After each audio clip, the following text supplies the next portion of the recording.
creativemedia.net. Creative Media. السلام علیکم ناظرین، آپ دیکھ رہے ہیں عام شہری یوٹیوب چینل۔ ہماری مزید ویڈیوز دیکھنے کے لیے چینل کو سبسکرائب کریں اور بیل آئیکن کا بٹن دبائیں۔ مچھ میں دہشت گردی کے واقعے پر وزیر اعظم صاحب نے جو کہہ دیا کہ مجھے اس طرح بلیک میل نہ کیا جائے، لواحقین جس کا مطالبہ کر رہے تھے کہ وزیر اعظم صاحب آئیں گے تو پھر ہم لاشوں کو دفنائیں گے، تو اپوزیشن والوں نے اور دانشوروں نے آسمان سر پر اٹھا لیا کہ ہائے عمران خان نے یہ کیا کہہ دیا۔ جب عمران خان نے اس بات کی وضاحت کی کہ اس طرح تو جب بھی کوئی دہشت گردی کا واقعہ ہوگا تو ہر کوئی یہی مطالبہ کرے گا، تو جسے ہر دفعہ پورا کرنا ممکن نہیں ہے، تو اپوزیشن والوں کو اور دانشوروں کو صحیح جواب مل گیا تھا، تو سب نے اس بات پر بیان بازی کرنی کم کر دی اور چھوڑ دی۔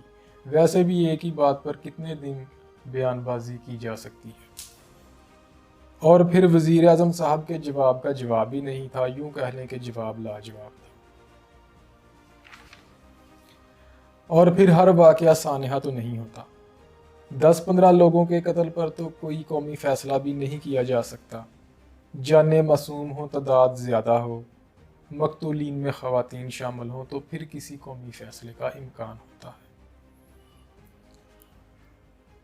یہاں بے گناہ قتل ہونے والے افراد تعداد میں بھی کم تھے، معصومیت والی عمر میں بھی نہیں تھے، ان میں کوئی خاتون بھی شامل نہیں تھی، اس وجہ سے ملکی فضا بھی بہت زیادہ سوگوار نہیں تھی،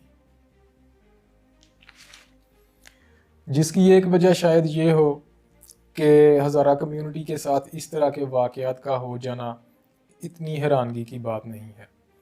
یہ پتہ ہونے کے باوجود لواحقین کا اپنے مطالبے پر بضد ہونا ان کی مجبوری اور بے بسی کو ظاہر کرتا ہے۔ ان بے بس اور مجبور لوگوں کے سامنے وزیر اعظم صاحب کا ڈٹ جانا یقیناً کسی دوسرے آنے والے ممکنہ حکمرانوں کے لیے آسانیاں پیدا کرے گا۔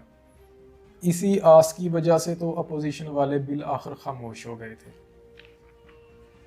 آس پر ہی دنیا قائم ہے، یہ تو آپ کو پتہ ہی ہے، مگر دہشت گردی کا خاتمہ تب ہوگا جب یہ مسئلہ حکمرانوں کے لیے پریشانی کا باعث بنے گا۔ جب اس طرح کے سانحات کو واقعات کے خانے میں نہیں ڈالا جائے گا، یہ حکمرانوں کے لیے پریشانی کا باعث تب بنے گا جب کسی ایک بھی بے گناہ شہری کے قتل ہونے پر حکمران کو خود اسے دفنانے کے لیے پہنچنا پڑے گا۔ اور دانشوروں کی خاموشی کی وجہ ایک تو انہیں جواب مناسب لگا تھا، اور دوسرا کسی کے بھی خلاف بولنے کے لیے اس کے مخالف کا کندھا بہترین ہتھیار ہوتا ہے، جو کہ اب اس معاملے میں دستیاب نہیں تھا۔ اس طرح کی صورتحال میں ہمارے دانشوروں نے میرے پاس تم ہو والے دانش کی دانشمندی کا مظاہرہ کیا۔ رومی جانے رومی کی مما جانے، ہم چلے صحافت گئی بھاڑ میں، اور جو خود کو بڑا تیمور سمجھتے ہیں وہ گاہے بگاہے کسی نہ کسی بات میں کبھی کبھی اس کا ذکر کر لیتے ہیں یاد کے طور پر، مگر واضح رہے کہ نام تیمور کی میرے پاس تم ہو والے شہوار سے سوائے یاد کے کوئی مماثلت نہیں ہے۔ تیمور ایک بادشاہ تھا، بہادر اور جنگجو تھا، مغلوں کا باپ تھا۔ تیمور منگولیا کا رہنے والا تھا، اس لیے منگول تھا۔